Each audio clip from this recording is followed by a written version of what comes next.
Salut à tous, c'est Antisae pour une nouvelle vidéo sur Aurori. Alors aujourd'hui, on va voir tout ce qui est modèle économique du projet. On a fait une vidéo il n'y a pas très longtemps sur le jeu en général, mais 2 semaines après la sortie de la vidéo, le white paper est sorti. Donc bon, pas de chance, à 2 semaines près, ça aurait pu faire une vidéo complète, mais c'est pas grave. Aujourd'hui, du coup, on va se concentrer sur le modèle économique. Donc c'est tout ce qui est tokenomics, récompense in-game, tout ce qui est NFT également, la régulation de ces NFT afin que la marketplace ne soit pas inondée de NFT, les sources de revenus pour les joueurs et les sources de revenus pour le jeu.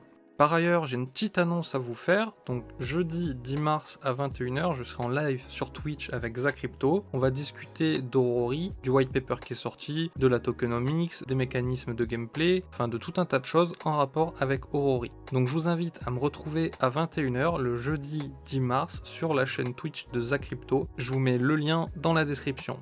Donc juste avant de commencer la vidéo, comme d'hab, je vous invite à me rejoindre sur Discord et Twitter, à mettre le pouce bleu, à vous abonner, et on est parti.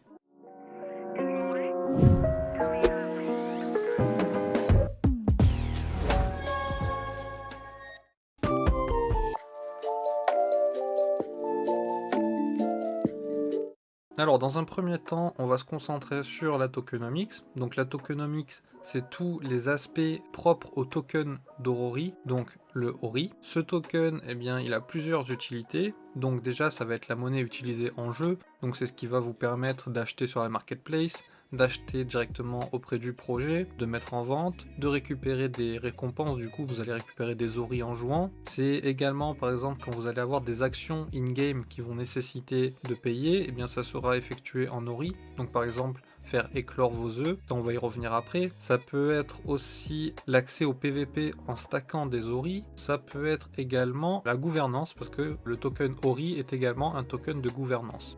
Souvent, dans les tokenomics des play to earn, le gros problème, c'est qu'on a une supply qui est assez chaotique et on a souvent des projets avec des tokens très inflationnistes et du coup, ça nous donne souvent un cours du token qui s'effondre en quelques jours. Donc ça, c'est vraiment ce qu'Aurori, dans sa tokenomics, essaie de combattre. On voit d'ailleurs, justement, on va voir au travers de la vidéo qu'il y a beaucoup de mécanismes mis en œuvre pour essayer de faire un projet qui tienne la route et qui vise le long terme. On n'est pas sur un jeu qui vous met en avant un retour sur investissement en 2 semaines.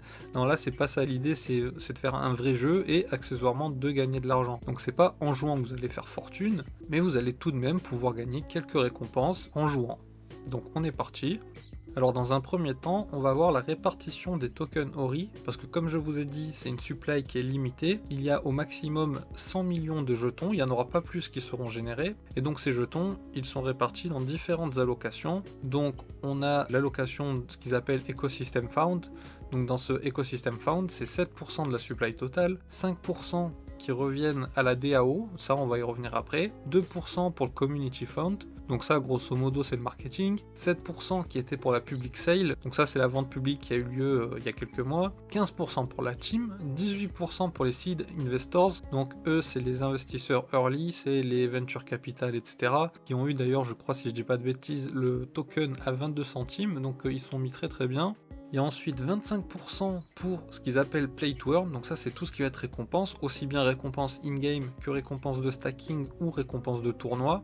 Et ensuite on a 24% pour la trésorerie, ça c'est un peu l'allocation magique, le fourre-tout, donc ça peut être pour plein de choses en fait, ça peut être pour le développement futur du jeu, je sais pas, pour des partenariats, enfin concrètement c'est la trésorerie du projet. Donc dès qu'il faudra sortir de l'argent pour un truc qui n'est pas prévu par les autres allocations, eh bien ça viendra de la trésorerie. Ah oui, et j'ai oublié, il y a également 4% pour ce qu'ils appellent liquidity/MM, donc MM c'est market makers, donc c'est pour ce qui est les exchanges, pour qu'ils aient de quoi permettre des échanges, et market makers, bien pareil pour avoir des pools de liquidité sur la DeFi, etc. Donc voilà, c'est pas bien compliqué, ça m'a l'air assez correct comme répartition. Donc maintenant on va enchaîner avec la suite. Donc ça j'en ai déjà parlé dans ma précédente vidéo sur Aurori, mais je vais quand même en reparler un petit peu ici. C'est le calendrier de libération des jetons, donc tout ce qui est cliff et vesting selon les allocations. Donc si on regarde le graphique, on voit que à partir de 12 mois, eh bien on a une grosse libération de tokens qui s'enclenche. Donc faudra faire gaffe à ce moment-là de pas se manger un gros dump. Donc 12 mois après le listing, ça correspond à fin octobre, puisque le token est listé depuis fin octobre 2021. Donc 12 mois sur ce calendrier, ça correspondra à fin octobre 2022. Donc si vous avez des ORI, commencez à faire attention à ce moment-là, parce que ça va commencer à s'accélérer au niveau de la libération des tokens, donc on sait jamais. Donc ça, c'était pour le côté allocation, le côté vraiment tokenomics pur. Ensuite, en plus des allocations de base dans les différentes pools, donc les pools c'est ce de quoi j'ai parlé juste avant, donc Seed Investors, Treasury, Play to Earn, Liquidity MM, Public Sale, Ecosystem Found, et la dernière, Team and Advisors. Donc ça ce sont les pools ou les allocations, donc vous avez les tokens initialement prévus dans ces pools, et en plus de ça, vous allez avoir des frais sur le jeu, et ces frais seront réinjectés dans les différentes pools. Donc par exemple sur la marketplace, vous allez avoir 5% de frais. Donc quand un item est vendu, il y a 5% qui sont prélevés par Orori. Sur ces 5%, il y a une partie qui va être redistribuée à la DAO, une partie qui va être redistribuée à la trésorerie et une partie qui va être redistribuée à la pool des récompenses. Donc grosso modo, quand il va y avoir des dépenses in-game en Ori, de toute façon c'est forcément en Ori, et bien vous aurez une partie qui sera redistribuée à la pool des récompenses, une partie à la trésorerie, et voilà, généralement c'est ça, et parfois il y a également une partie qui est redistribuée à la DAO, mais la DAO sur Orori est un peu particulière, on va en parler juste après. Donc ensuite on a le stacking, donc sur Orori il est possible déjà de stacker, donc pour l'instant le stacking ne sert qu'à récupérer des tokens Ori en récompense de stacking, on est autour de 60% annuel, mais une fois que le jeu sera sorti, il y aura plus d'utilité à ce stacking.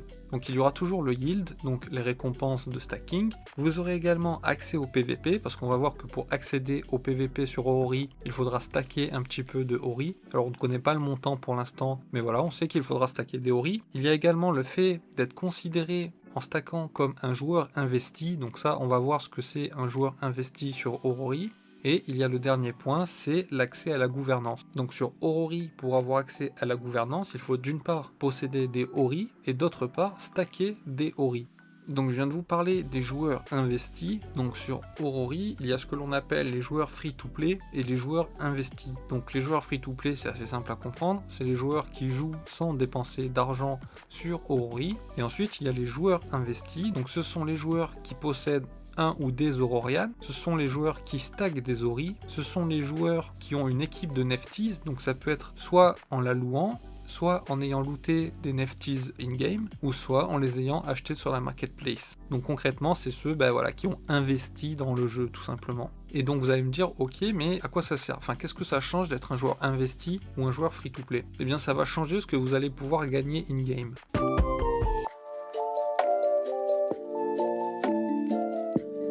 Donc, je vous ai dit qu'il y a 25% de la supply de Ori qui est destinée aux récompenses in-game et au stacking. Donc sur cette pool de récompenses, il y a donc une partie qui va aller pour le stacking, une partie pour les récompenses de tournoi et une partie pour les récompenses in-game. Dans les récompenses in-game, vous allez avoir une partie pour les joueurs free-to-play et une partie pour les joueurs investis. Et on imagine que la partie pour les joueurs investis sera bien plus importante que la partie pour les joueurs free-to-play, même si à l'heure actuelle on ne connaît pas le ratio. Mais ça ne m'étonnerait pas que ce soit de l'ordre du 70-30 en faveur des joueurs investis, ou même peut-être 80-20, enfin à mon avis ça sera dans ces eaux-là, peut-être que je me trompe, mais ça me paraîtrait censé d'être dans cet ordre de grandeur. Donc ça c'est pour juste les tokens Ori, mais les joueurs investis, en plus de récupérer des tokens Ori, ils vont pouvoir looter des œufs de Nefties. Donc les œufs de Nefties, eh bien vous allez pouvoir ensuite les faire éclore pour choper des Nefties. Ils vont pouvoir aussi looter des Power Stones et des items de combat. Sachant que les joueurs free-to-play, eux, ne peuvent looter que des Ori. Même si, alors petite précision quand même, ça c'est pour du drop, mais j'imagine que dans l'histoire principale d'Orori, enfin dans la trame principale, dans les quêtes, etc. du mode aventure, vous allez sûrement avoir des Nefties que vous pouvez débloquer, des sortes de starters ou je ne sais quoi, parce que sinon les joueurs free-to-play vont pas pouvoir jouer tout simplement. Donc d'une façon ou d'une autre, les joueurs free-to-play vont quand même pouvoir choper des Nefties, je pense, mais c'est juste qu'au niveau des loots sur les combats, eh bien ils n'auront que des Ori. Donc pour revenir sur la pool des récompenses, je vous ai dit qu'une partie de cette pool est réservée aux récompenses in-game. Sachant que cette pool des récompenses in-game est encore séparée en 2 pools. Donc une pool de récompenses pour les joueurs free-to-play et une pool de récompenses pour les joueurs investis. Comment ça va se passer? Parce qu'en fait, vous n'allez pas récupérer directement des ORI. Chaque semaine, il va y avoir une pool de récompenses in-game hebdomadaires pour les joueurs free-to-play et une autre pool de récompenses hebdomadaires pour les joueurs investis. Ça veut dire que le jeu va distribuer une quantité limitée de tokens chaque semaine pour les récompenses in-game. Afin de pouvoir faire cela, en fait, il va y avoir des sous-jetons, donc ce sont des jetons qui sont off-chain, donc ça s'appelle des soft currencies, c'est pas une crypto-monnaie, c'est des jetons propres au jeu, donc c'est ce que vous retrouvez sur les jeux classiques. Il va y en avoir 2, le Toké pour les joueurs free-to-play et le Oka pour les joueurs investis. Donc, au cours de la semaine, selon que vous êtes un joueur free-to-play ou un joueur investi, vous allez récupérer des OK ou des Toka en fonction des actions que vous réalisez. À la fin de la semaine, on va prendre l'exemple des joueurs free-to-play, le jeu va regarder combien il a distribué de jetons Toké à l'ensemble des joueurs et quelle est la quantité de Ori allouée à la semaine. Et ensuite, il va faire une division toute simple et en fonction du nombre de Toké que vous avez récupéré au cours de la semaine, vous allez récupérer une part correspondante de Ori. Alors, à quoi ça sert de procéder ainsi? Eh bien, c'est tout simplement pour pouvoir mieux réguler ce que le jeu va distribuer. Si vous distribuez des Ori directement, c'est beaucoup plus difficile de savoir combien vous allez donner en une semaine. Alors que là, avec ce système, dès le début de la semaine, enfin même bien avant, mais là, avec ce système, chaque semaine, on sait combien de jetons vont être donnés. Donc voilà, avec ce système, c'est clair. À la fin de la semaine, on divise le nombre de Ori par le nombre de Toké, et puis c'est bon. Donc ce que ça veut dire, c'est que d'une semaine sur l'autre, admettons qu'il y ait la même quantité d'Ori à gagner chaque semaine, et bien en fonction du nombre de jetons Toké qui ont été distribués dans la semaine, et bien votre jeton pourra ne pas valoir la même chose d'une semaine à l'autre. Ça dépendra de combien de Toké ont été distribués. Et c'est exactement la même chose pour les Oka, sauf que c'est pour les joueurs investis, donc c'est une autre pool hebdomadaire. Donc pour récapituler, il va y avoir 2 pools hebdomadaires, une pool pour les joueurs investis et une pool pour les joueurs free-to-play. Les joueurs investis vont récupérer des Oka au cours de la semaine, les joueurs free-to-play vont récupérer des Toké, et en fonction du nombre de jetons qui ont été distribués durant la semaine, à la fin de la semaine, vous allez récupérer une proportion équivalente de Ori, et évidemment, une fois que vous récupérez vos Ori, les Toké et les Oka en votre possession sont détruits. Donc voilà, j'ai essayé d'être le plus clair possible. Si jamais vous n'avez pas trop compris cette partie, n'hésitez pas à me poser des questions en commentaire, je vous répondrai sans souci. Donc voilà, c'est peut-être le seul point un peu compliqué, et encore c'est pas très compliqué une fois qu'on a saisi, c'est juste peut-être au début ça peut paraître un peu étrange. Donc maintenant, partie suivante.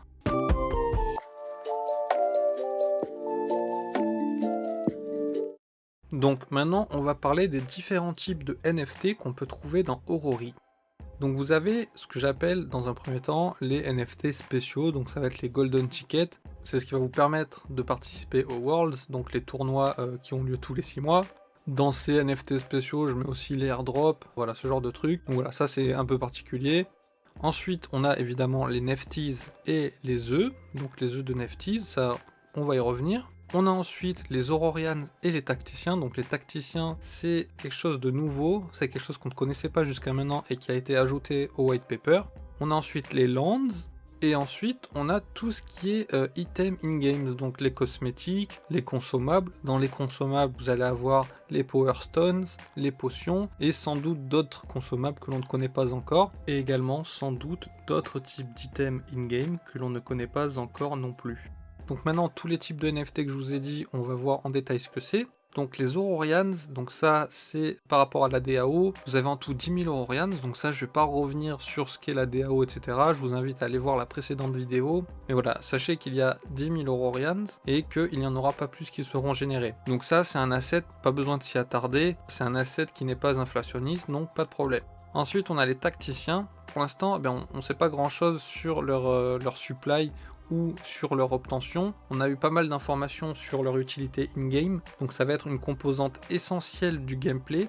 Mais voilà, on ne sait pas comment on pourra les obtenir, ou même si c'est une supply limitée, si c'est une supply illimitée, enfin on ne sait pas. Donc à ce niveau-là, il faudra garder un œil. Pour l'instant, rien de plus à dire. Ensuite, pour ce qui est des NFT spéciaux, bon pareil, a priori c'est assez rare, donc il n'y aura pas vraiment de soucis d'inflation sur ce genre de NFT, donc on peut passer. Ensuite, je vais directement passer aux lands. Alors les lands, il y a pas mal de trucs à dire. pareil, j'en ai déjà parlé dans la précédente vidéo, je vais vite revenir dessus, mais je vais pas m'attarder. Donc je vous invite encore une fois à aller voir la précédente vidéo si vous voulez plus d'infos sur les landes. Mais en gros, il va y avoir des terrains dans Orori. Ces terrains seront des NFT. Il y aura une quantité limitée, mais on ne sait pas combien. Vous allez avoir différents types de rareté, donc commun, peu commun, rare ou légendaire. Et en fait, ces landes, elles vont vous servir à plusieurs choses. La première, c'est pouvoir voyager plus vite en vous téléportant. Et la deuxième, ça va être de faire apparaître des donjons. Donc tous les 8 jours, vous allez avoir des donjons qui vont apparaître sur des landes de façon aléatoire. Sachant que plus le terrain est rare, plus vous avez de chances qu'un donjon apparaisse. Ensuite, il y a différents types de difficultés de donjons. Donc ça pareil, on ne le savait pas avant, ça a été ajouté au white paper. Donc vous allez avoir les donjons faciles, modérés, difficiles, légendaires et héroïques. Sachant que les héroïques c'est très particulier, on va y revenir après. Et que forcément, plus un terrain est rare, plus vous aurez de chances que la difficulté du donjon qui apparaisse dessus soit élevée. Pour participer à ces donjons, si c'est votre terrain, pas de problème, vous pouvez rentrer, c'est gratuit. Si le donjon est sur le terrain d'un autre joueur, il va falloir payer des frais. Donc une partie de ces frais reviennent aux joueurs et une partie des frais reviennent à Orori qui ensuite les dispatche comme on l'a vu tout à l'heure. Donc une partie pour la pool des récompenses, une partie pour la trésorerie et voilà.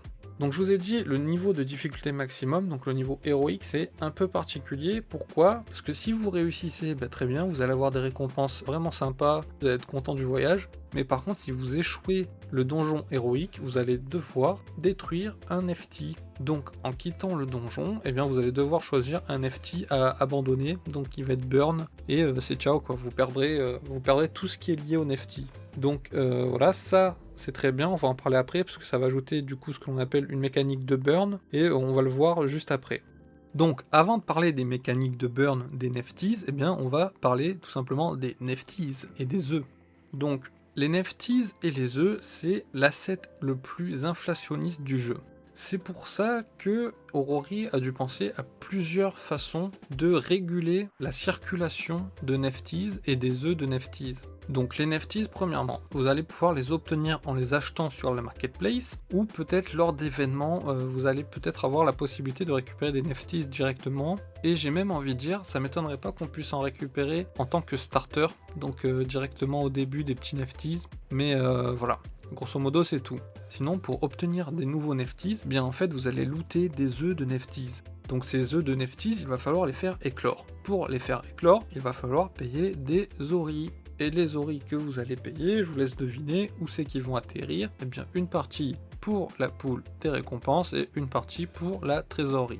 Bon ça c'est classique, maintenant on commence à comprendre. Sachant que les œufs, pour les obtenir, si vous vous souvenez bien, il faut être un joueur investi. Vous pouvez les obtenir en PvE, en PvP, les acheter sur la marketplace. Comme je vous ai dit, il faut des oris pour les faire éclore. Et ensuite, il y a un système de régulation, c'est-à-dire que le taux de drop des œufs va être ajusté en fonction de l'offre et de la demande sur la marketplace. Donc ça c'est très bien, ça évite de se retrouver dans une situation comme sur Axie Infinity où la marketplace est inondée d'Axies, donc les Axies c'est les créatures d'Axie Infinity, et au final ça ne vaut plus rien quoi. Donc ça c'est très bien, c'est un moyen de réguler l'offre et la demande, et c'est pas le seul moyen, on va en parler tout de suite.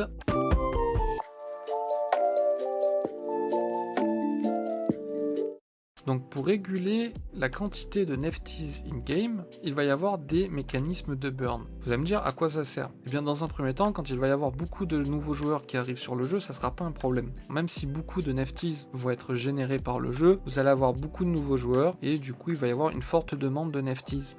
Par contre, si on continue de produire énormément de NFTs et que le taux de joueurs se régule et qu'on n'a plus tant de nouveaux joueurs, ou en tout cas qu'on a autant de nouveaux joueurs que de joueurs qui ne jouent plus, on va avoir un problème, parce que l'offre, elle va être beaucoup plus élevée que la demande. Donc c'est essentiel de mettre en place des mécanismes de régulation. Donc dans ces mécanismes de régulation, il y a le burn de NFTs. Donc le burn, c'est tout simplement la destruction. Alors, il y a plusieurs façons de burn les NFTs. La première, on l'a vu, c'est si jamais vous faites un donjon héroïque et que vous perdez, vous allez devoir abandonner un NFT qui va être détruit.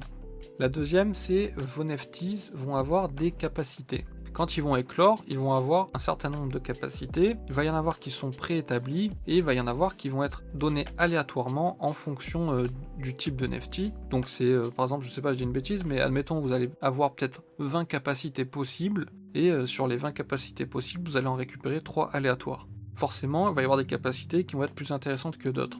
Admettons vous avez un NFT qui est très bien, qui a eu des stats très intéressantes à son éclosion, qui a des sorts pas trop mal, mais vous avez un sort dans le tas qui est vraiment abominable et vous voulez le remplacer. Donc ça va être possible, vous allez pouvoir reroll auprès d'un entraîneur le spell choisi. Donc ce qui va se passer, c'est que vous allez devoir détruire un NFT du même type pour pouvoir obtenir un nouveau sort aléatoire à la place de celui que vous voulez remplacer. Donc je vous laisse imaginer, ça peut prendre beaucoup de nefties avant de choper le sort que vous voulez, et donc ça voilà, ça va rajouter une mécanique de burn de nefties.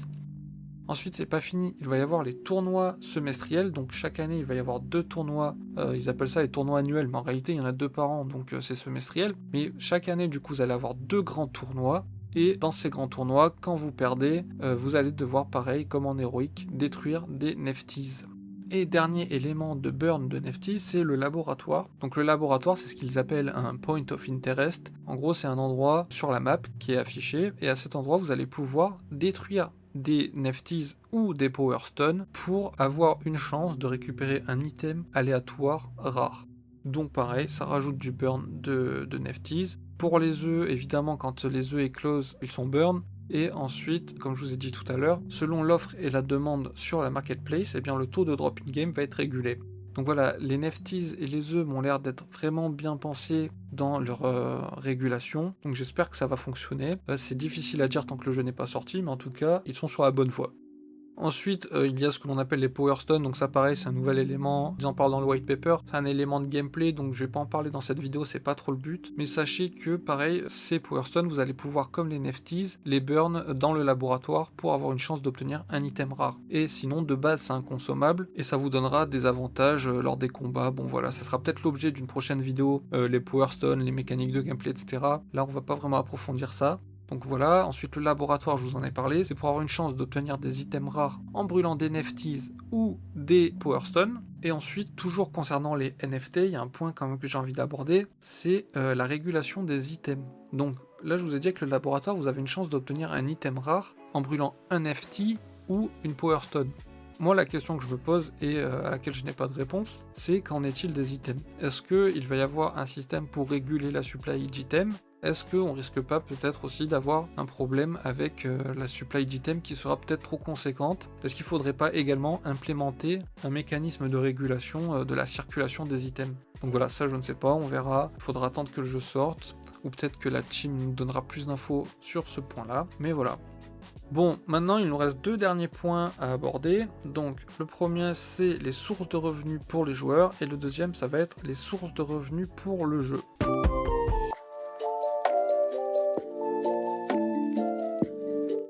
Donc les sources de revenus pour les joueurs, il va y en avoir plusieurs. Donc déjà, en jouant, vous allez pouvoir, comme je vous l'ai dit, récupérer des récompenses, que ce soit des oris si vous êtes un joueur free-to-play ou investi, ou des items, des œufs et des power stones si vous êtes un joueur investi.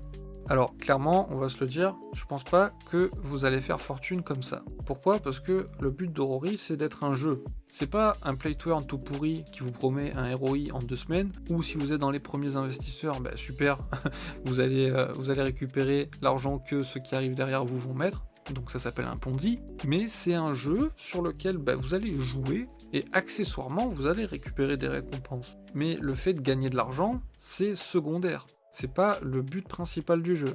Attention, me faites pas dire ce que j'ai pas dit, je dis pas qu'il n'est pas possible de faire de l'argent avec Orori. Si vous êtes un investisseur et que vous investissez bien, oui. Là, ce que je vous dis, c'est qu'en jouant uniquement, c'est pas en jouant que vous allez faire fortune. En investissant sur les bons NFT, etc., peut-être. Ensuite, eh bien, je viens de le dire, ça va être avec les NFT. Vous allez pouvoir vendre les NFT que vous allez gagner en jeu, mais vous allez aussi pouvoir faire du flipping, donc de l'achat et de la revente de NFT. Ensuite, vous allez pouvoir louer vos NFTs à des gens qui n'en ont pas et qui souhaitent se faire une équipe sans pour autant acheter des NFTs. Ensuite, vous allez aussi pouvoir vous faire de l'argent avec les lands, donc si vous avez un terrain et que vous avez des donjons qui apparaissent dessus de temps en temps, eh bien les joueurs qui rentrent dans le donjon, ils vont vous donner un petit droit de passage en Ori. Vous allez aussi avoir le stacking, donc ça va être le stacking de Ori, qui va vous donner un rendement passif, mais également le stacking de NFT. Donc dans le light paper, il parlait de stacking de Aurorians que vous allez pouvoir envoyer en mission pour amener des items. Dans la version actuelle, dans le white paper, ils disent juste stacking de NFT. Donc je sais pas si la formule a évolué ou si ils précisent plus, mais enfin on verra bien. Et enfin aussi, point important, c'est avec la DAO si vous avez des Aurorians, parce qu'en fait la DAO d'Aurori c'est un peu un club d'investisseurs privés, donc voilà c'est un peu particulier, ça pareil, la DAO c'est pas trop l'objet de cette vidéo, ça mériterait peut-être une vidéo à part entière, donc faites-moi savoir si ça vous intéresse. Voilà, grosso modo, c'est tout pour les sources de revenus des joueurs, je récapitule. Donc en jouant, donc que ce soit avec les oris que vous allez gagner ou les items que vous allez dropper, en flippant des NFT sur la marketplace, en louant vos NFTs, en ayant des terrains où les joueurs vont payer des frais de passage pour vos donjons, en ayant un Aurorian et en faisant partie de la DAO, en stackant vos oris ou en stackant vos NFT. Et ensuite, dernier point de la vidéo, c'est les sources de revenus du jeu. Donc comment le jeu va générer de l'argent. Donc il y a la vente initiale des tokens, donc les Ori, quand ils ont été vendus, ça a généré plusieurs millions de dollars. Donc ça c'est déjà un gros morceau, ils sont à l'aise pour un bon moment. Ensuite, même chose, la vente initiale des Aurorians, ainsi que la revente des Aurorians, parce qu'à chaque revente, ils ont des commissions. Il y a également la vente initiale des lands, qui n'a pas encore eu lieu, mais qui aura lieu. Et pareil, la revente des lands, pareil, il y aura des commissions. La vente de cosmétiques, parce que bah pourquoi ils se priveraient? Tu peux vendre des cosmétiques et te faire plein de sous, donc il y aura de la vente de cosmétiques très certainement sur Aurori. Il y aura aussi tout ce qui est frais en jeu, tout simplement. Il va y avoir pas mal de frais en jeu, que ce soit les donjons, que ce soit l'éclosion des œufs, que ce soit l'achat de consommables. Enfin, il va y avoir pas mal de trucs comme ça. Donc concrètement, ce sera les sources de revenus principales pour Aurori. Donc petit récapitulatif, la vente des tokens, la vente des Aurorians, ainsi que leur revente, la vente des lands et leur revente, la vente des cosmétiques, les frais de vente sur la marketplace et la vente d'items divers comme les consommables ou autres.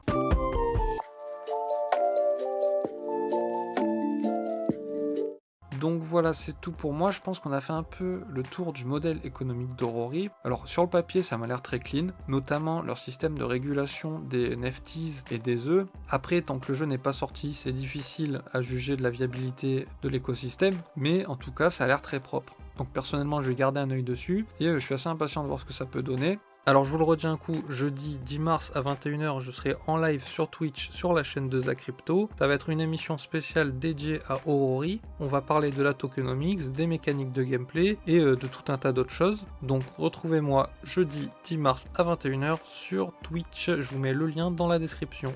Si vous avez des questions, n'hésitez pas en commentaire. Si vous avez des remarques aussi, n'hésitez pas. Encore une fois, je vous invite vraiment à me rejoindre sur Discord et sur Twitter, à liker la vidéo, à vous abonner, à cliquer sur la petite cloche. Donc c'était Antisae, je vous dis à la prochaine, ciao.